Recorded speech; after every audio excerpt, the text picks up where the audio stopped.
I'm not sure if you can see the pattern that is coming out on that, but it is really beautiful. It's a great optical illusion. And this is just mesh bags. And I really want to see if I can capture the beauty of these mesh bags in resin, or whether it'll all disappear. I'm going to try it plain.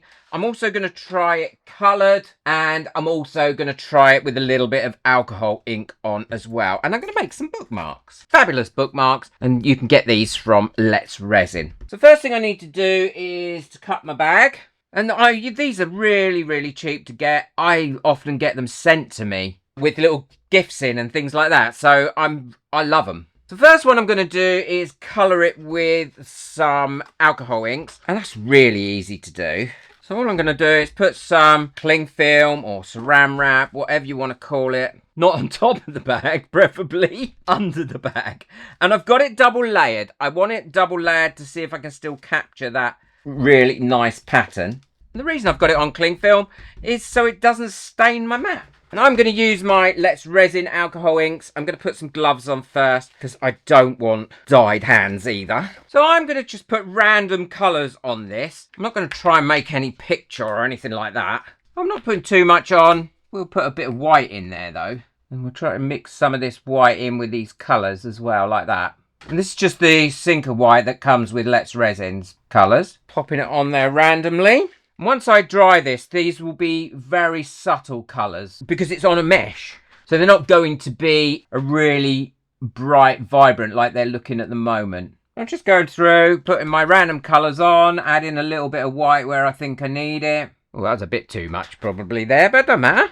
And now all I'm going to do is give it a very light misting of alcohol ink. And let that do its thing. And I'll leave that to dry. I want it to dry completely before I do anything else. So that should be dry enough now for me to take that off there. And that has left a very light pattern in there. I did say it would be quite light, but I like it. It's looking nice. And now we can get rid of that because I'm not going to use that again.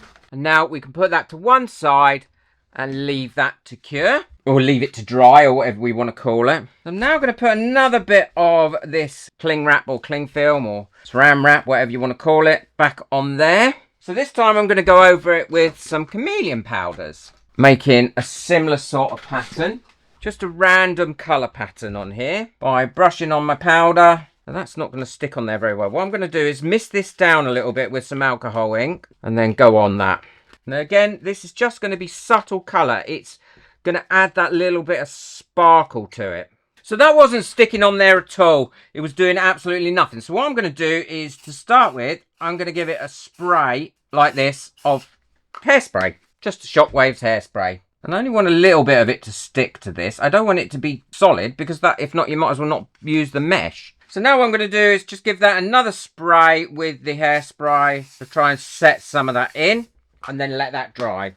Well, that's dried now, and that has certainly picked up some of that colour, and it is still looking like mesh, which is important. It doesn't seem to be coming off. I'm going to put these on a white background to make the most of the colours. If I put it on a transparent background, then you're not going to see any of the colours, but I also want to see if the mesh still comes through.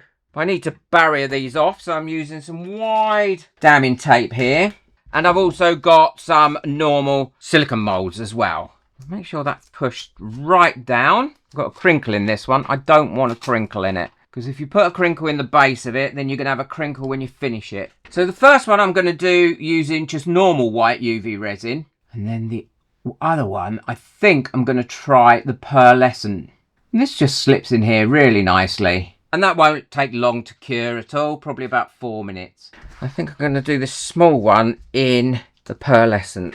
I've got a lot of this left. I've been using it quite heavy-handedly recently. I'm making lots of stuff with it. Oh no, I've got another bottle. I forgot I'd got another bottle of this. Yeah, and I'm just going to use one of these little sticks here to give this a little swirl around.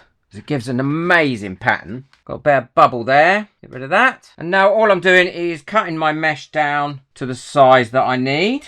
And then adding that to my UV resin. And now I'm going to cure that one up and cure that one up. And I'll leave those for 3 minutes. So those two are cured. What I'm going to do here is the one with the alcohol ink. And I'm going to put this one as well on a white base. So I need to fill this one up as well. And I've already cut my pieces of mesh bag out ready. And now I'm going to stick that in there to cure up. Again for 3 minutes. And then this one I'm just doing with clear, with the bag in, just to see what happens. So I've got that filled up with clear resin now, and all I'm going to do is pop my bit of mesh in there, and we'll see what happens. I think it's just disappearing, but all I'm doing is running over this now to try and get rid of any bubbles that have trapped in there. Take these 2 white ones out now. Put that one in there. And what I'm going to use for this to stick my mesh down to it is the good old gilding glue. Now this will dry completely clear and it will stay sticky. As long as I cover it all like this, let that dry, then it will be completely clear anyway. And I'll do that on both of them because I'm going to add the alcohol ink to one and I'm going to add some more of the chameleon to this one. So that's dry now. All I need to do is add my chameleon one onto the top like that. Trim that up. Not sure I'm liking that, but we'll see when it's finished. And this is my alcohol ink one. And now I'm going to add a little bit of clear over the top of this. I'm not using a high viscosity resin here because I don't want it to be too domed. I just want it to cover this mesh and to give it that extra little bit of gloss finish. And I'll do the same with the chameleon flake one as well. And now we'll cure those ones up and then we can have a look at them. This one I'm not that keen on. This is the one where I put the chameleon flake in it to start with. So what I'm going to do is I'm going to see if it'll improve it any by giving it a coat of gloss. It's going to be a thick old bookmark though, that's the only trouble. But at least we'll be able to see the technique and then we can perfect that if we need to. Looking prettier already. Personally, I think the one that's going to work the best is with the alcohol inks. But we'll see in a second when it's all cured up and we can have a look. Well, these have all cured now, so let's take them out and have a look. Now, this is the one where I did it with the clear mesh, and as I suspected, the clear mesh and the clear UV resin, it has just disappeared, to be honest. You can see a little tiny bit of it, but it's just a clear bookmark. So I thought I'd try it using some white, which I over poured. And again, this one has just really disappeared. You can't actually see it. It's just a white bookmark. So that was a bit pointless. Just needs a bit tidying up there. There are a few little indents in it, but nothing. Not as I'd hoped. So this is the chameleon flake one where I put it on prior to curing it up. And actually, it's okay. It's not brilliant, but it's okay. The other side of it is much nicer where I pushed it down and it's hit the bottom of the mould. I think that has come out really nice, especially with that pearlescent. But these ones I always think are too thick. So not such a great achievement. And it's the alcohol ink one I think is going to work the best. And I can actually see it from here as well. Always remember, whenever you take your tape off, take it off slowly like this. And then it won't leave any sticky residue behind. If you rip it off really quickly, it will. And I often get asked, can I use clear sticky tape, scotch tape, sellotape for this? At a push you can, but to be honest, it doesn't work as well and you often get a lot of leaks because this stuff is really, really sticky. And it's heat resistant as well. You can use it as a heat tape if you've got a heat press. So that one's come out okay. I did it so there wasn't much at the bottom and that has got come out quite pretty actually. So I quite like that. We'll put an end on that in a minute. And this is the one that I think is going to look awesome. And this is the white one with the alcohol inks in. So far that has come out really well. Again, I'm going to go slowly. No stickiness in there at all. And look how pretty that has come out. That would make an awesome background. And the way that the alcohol inks have worked in there, you can still see it's a mesh. I love that. Oh, so at least one of them's a success, which is great news. And all you need to do is add one of these little tails to it. And they come with the Let's Resin frames.